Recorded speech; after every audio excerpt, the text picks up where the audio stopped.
pour rien.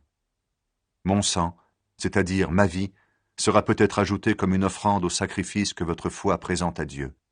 Pourtant cela me rend heureux et je me réjouis avec vous tous. Vous aussi, soyez heureux et réjouissez-vous avec moi. Paul envoie Timothée et Épaphrodite aux chrétiens de Philippe. Le Seigneur Jésus me fait espérer que je pourrai bientôt vous envoyer Timothée. Ainsi j'aurai des nouvelles de vous et elles me donneront du courage. En effet, à part Timothée, personne ne porte les mêmes soucis que moi, personne ne s'occupe vraiment de vous.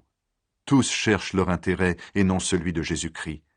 Mais vous le savez, Timothée a montré ce qu'il valait. Il a travaillé avec moi au service de la bonne nouvelle, comme un fils auprès de son père.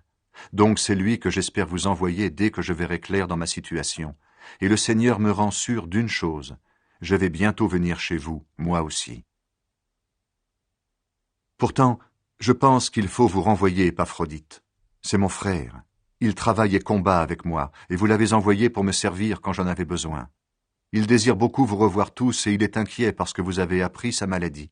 Oui, il a été malade et bien près de mourir, mais Dieu a eu pitié de lui, et pas seulement de lui, mais de moi aussi. Alors il m'a évité une tristesse encore plus grande. C'est pourquoi je me dépêche de vous le renvoyer. Ainsi, quand vous le verrez, vous serez de nouveau dans la joie, et moi, je serai moins triste. Recevez-le avec grande joie comme un frère chrétien. Respectez beaucoup les gens comme lui, parce qu'il a vu la mort de près en travaillant pour le Christ.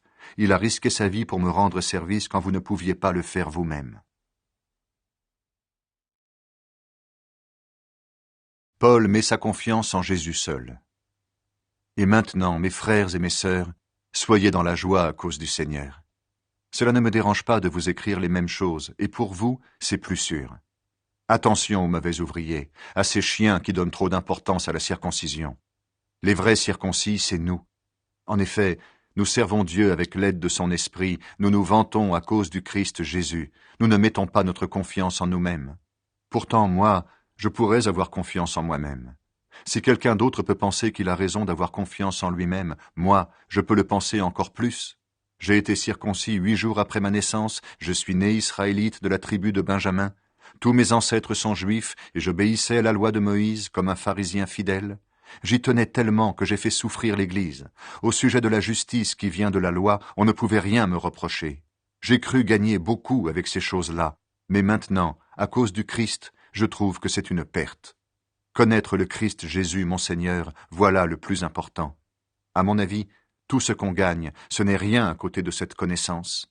Pour lui, j'ai tout abandonné. Pour gagner le Christ et pour être uni à lui, je considère toutes ces choses-là comme des ordures. Je ne suis pas juste parce que j'obéis à la loi, mais parce que je crois au Christ. C'est Dieu qui rend juste, et il rend juste celui qui croit.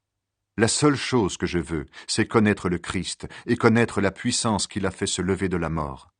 Ce que je veux, c'est souffrir avec lui et lui ressembler dans sa mort. Ainsi, j'espère que je pourrai, moi aussi, me lever de la mort.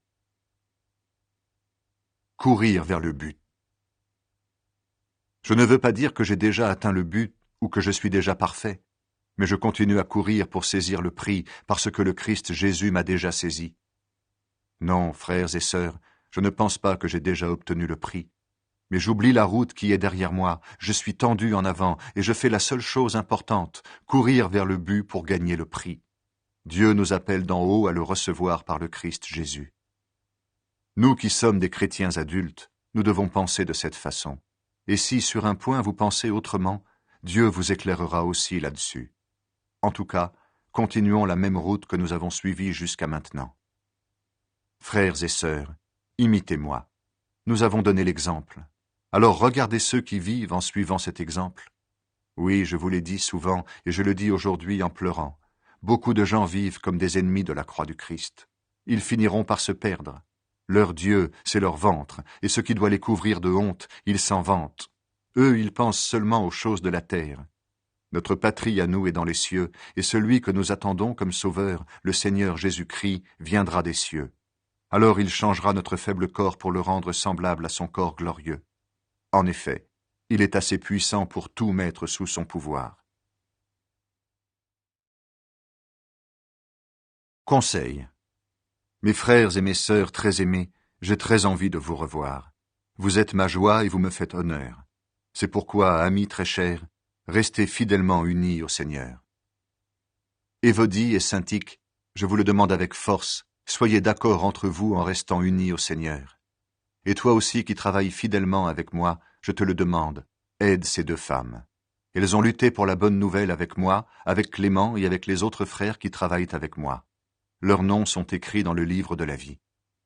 Soyez toujours dans la joie en étant unis au Seigneur. Je le répète, soyez dans la joie. Soyez bons avec tout le monde. Le Seigneur vient bientôt. Ne soyez inquiets de rien, mais demandez toujours à Dieu ce qu'il vous faut. Et quand vous priez, faites vos demandes avec un cœur reconnaissant. Ainsi, la paix de Dieu, qui dépasse tout ce que nous pouvons comprendre, gardera vos cœurs et vos pensées unis au Christ Jésus. En tout cas, frères et sœurs, voici ce qui doit vous intéresser. Tout ce qui est vrai et mérite d'être respecté, tout ce qui est juste et pur, tout ce qu'on peut aimer et approuver, tout ce qui est très bon et ce qui mérite des félicitations. Faites ce que vous avez appris de moi, ce que vous avez reçu et entendu de moi, ce que vous m'avez vu faire. Et le Dieu qui donne la paix sera avec vous. Paul remercie les Philippiens pour leur cadeau. J'ai eu beaucoup de joie dans le Seigneur. En effet, finalement, vous avez pu montrer de nouveau votre intérêt pour moi. Cet intérêt, vous l'aviez, mais vous n'aviez pas eu l'occasion de le montrer. Je ne dis pas cela parce que j'ai besoin de quelque chose, non. J'ai appris à me contenter de ce que j'ai. Je sais vivre dans la pauvreté, je sais vivre dans la richesse. Toujours et partout, j'ai appris à être rassasié et à avoir faim, à vivre avec beaucoup et avec peu. Je suis capable de tout cela grâce au Christ qui me rend fort. Pourtant, vous avez bien fait de prendre part à mes souffrances. Vous le savez, vous, mes amis de Philippe, quand on commençait à annoncer la bonne nouvelle, j'ai quitté la Macédoine. Et à ce moment-là, aucune autre église ne s'est occupée de mon salaire et de mes dépenses. Vous avez été les seuls à m'aider. Déjà, quand j'étais à Thessalonique, vous m'avez envoyé plusieurs fois ce qui me manquait. Cela ne veut pas dire que je cherche des cadeaux. Ce que je cherche, c'est que vous en retiriez un bénéfice. J'ai tout ce qu'il faut, et même plus. J'ai reçu ce qu'Épaphrodite m'a apporté de votre part, et maintenant j'ai vraiment tout. Vos cadeaux sont comme une offrande agréable, un sacrifice que Dieu accepte et qui lui plaît. Et mon Dieu vous donnera tout ce qui vous manque par le Christ Jésus, tellement sa gloire est grande. Rendons gloire à Dieu notre Père pour toujours. Amen. Salutations. Saluez dans le Christ Jésus tous ceux qui appartiennent à Dieu. Les frères et les sœurs qui sont avec moi vous saluent. Tous les chrétiens vous saluent, surtout ceux qui travaillent au service de l'empereur. Que le Seigneur Jésus-Christ vous bénisse. Salutations. Moi, Paul, je suis apôtre du Christ Jésus parce que Dieu l'a voulu. Avec Timothée, notre frère, j'écris à ceux qui appartiennent à Dieu et qui sont à Colosse, nos frères et sœurs qui croient au Christ.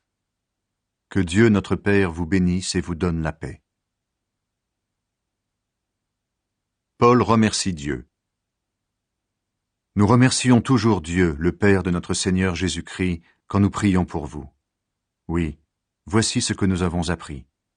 Vous croyez au Christ Jésus et vous aimez tous ceux qui appartiennent à Dieu. En effet, vous espérez ce que Dieu a préparé pour vous dans les cieux. Quand la bonne nouvelle, qui est la parole vraie, est arrivée chez vous, elle vous a fait connaître cette espérance. Cette bonne nouvelle donne des résultats et se développe aussi dans le monde entier. Chez vous, c'est la même chose depuis que vous avez entendu parler de la bonté de Dieu, depuis que vous avez vraiment compris que Dieu vous aime. Épaphras, qui est notre ami et qui travaille avec nous, vous a enseigné cela. Il nous remplace auprès de vous comme un fidèle serviteur du Christ, et il nous a fait connaître l'amour que l'Esprit Saint a mis en vous. C'est pourquoi nous aussi, depuis que nous connaissons ces nouvelles, nous prions sans cesse pour vous. Et nous demandons à Dieu de vous donner toute la sagesse et l'intelligence qui viennent de son esprit. Ainsi vous pourrez connaître entièrement ce qu'il attend de vous. Vous pourrez vivre comme le Seigneur le veut et faire tout ce qui lui plaît. Vous accomplirez toutes sortes d'actions bonnes et vous connaîtrez Dieu de plus en plus. Sa puissance magnifique vous rendra fort pour tout. Alors vous résisterez et vous supporterez tout avec patience. Avec joie, remerciez le Père. Il vous a rendu capable de recevoir les biens qu'il garde pour ceux